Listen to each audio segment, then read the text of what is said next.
Hard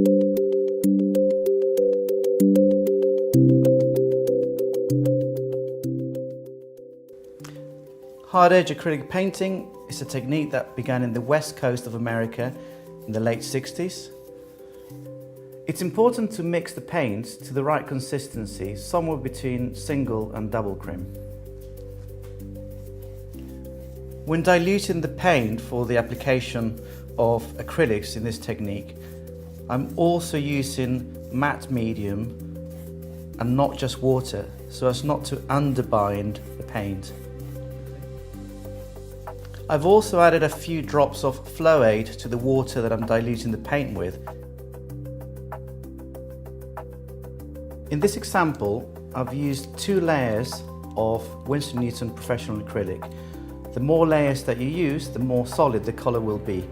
But the main thing is to allow for the final layer to dry thoroughly before we begin to apply the masking tape.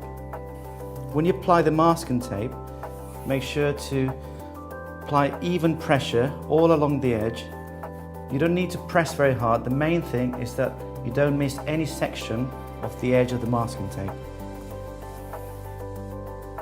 To prevent paint bleed, you just want to apply a thin layer of Winsor Newton matte medium all along the edge of the masking tape.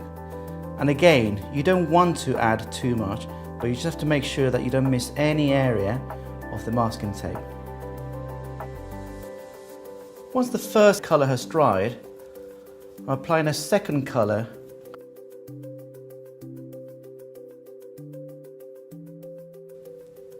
Now that the paint has thoroughly dried, not just touch dry, but completely dried, I'm going to remove the tape carefully. And what sometimes helps is also to do this at a very acute angle rather than pulling upwards.